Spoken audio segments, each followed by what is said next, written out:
जानते हैं बच्चों, कोशिका को जीवन की रचनात्मक एवं क्रियात्मक इकाई मानते हैं। चाहे पौधे हों, वनस्पतियाँ हों, जीव हों, जंतु हों, सब में कोशिका ही जीवन का आधार है। कोशिका के अंदर ढेर सारे सेल ऑर्गेनेल्स हैं। सारे cell organelles maximum cell membrane से घिरे हैं। कोशिका खुद सेल मेम्ब्रेन से घिरी हुई है और इनके अंदर जीवन की जैविक प्रक्रियाएँ चलती हैं। तो कोशिका के विभिन्न कार्यों को समझने के लिए, उसकी संरचना को समझने के लिए हमने एक कविता के माध्यम से समझाने का प्रयास किया है। ज़रा देखें, इस प्रकार से है। कोशिका छोटी पर बड़ी निराली, जीवन की यह पहली प्यारी डाली, भीतर केंद्र ज्ञान का भंडार, रखता सब पर शासन अपार। आप जानते हैं कोशिका जीव की रचनात्मक क्रियात्मक इकाई है और सेल के अंदर ही जीवन की जैविक क्रियाएं चलती हैं। सेल के अंदर जो केंद्रक होता है, न्यूक्लियस जो होता है, यह कोशिका का कंट्रोलर होता है। इसके अंदर क्रोमोजोम है। क्रोमोजोम डीएनए और प्रोटीन का बना होता है। डीएनए को ब्लूप्रिंट ऑफ बॉडी डिजाइन कहते हैं। डीएनए ही शरीर की जैविक क्रियाओं को संचालित करने के लिए प्रोटीन बनाता है, एंजाइम बनाता है, हार्मोन बनाता है और जितने भी कैरेक्टर हैं उसको एक्सप्रेस करने का काम डीएनए ही करता है। तो केंद्र को सेल का नियंत्रक कहा जाता है, कंट्रोलर कहा जाता है। झिल्ली बोले सीमा में बनाओ, सेल मेम्ब्रेन है, वह साइटोप्लाज्म को सराउंड करता है।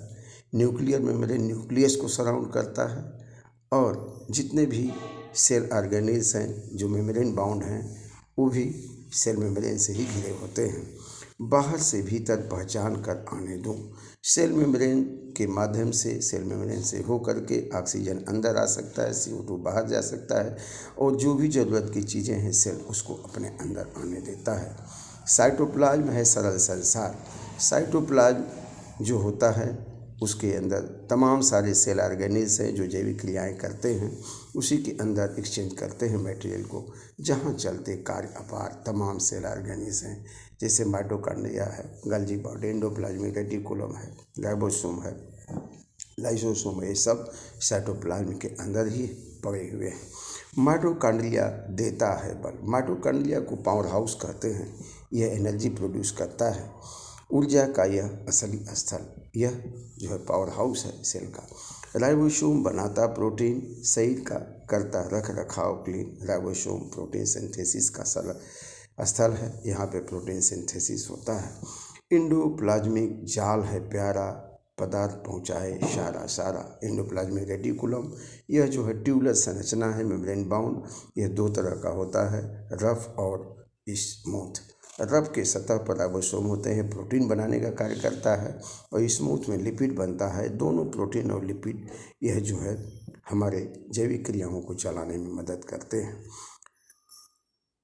ऐसी है कोशिका जीव की रानी। यह जो कोशिका जीव की बेसिक्स फंडामेंटल यूनिट है, जिससे बनती जीवन की कहानी, और इसी कोशिका से जीवन का जैविक जीवन की जितनी भी प्रक्रियाएं हैं वो चलती हैं कोशिका के अंदर। और कोशिका को जीवन का भौतिक और जैविक जो है फंडामेंटल और फंक्शनल यूनिट माना जाता है, रचनात्मक और क्रियात्मक इकाई। तो बच्चों, आपने देखा कि पौधों के और जंतुओं के अंदर, सबके अंदर सेल है, सब सेल से बने हैं। जिस तरह से मकान, बिल्डिंग छोटी छोटी ईंट से बना होता है, वैसे ही हमारा शरीर, जीवों का शरीर भी कोशिका से बना होता है और यह रचनात्मक क्रियात्मक इकाई है। सो बच्चों, आपने देखा कोशिका के बारे में। Thank you very much. पढ़ते लिखते रहिए, आगे बढ़िए। Thank you.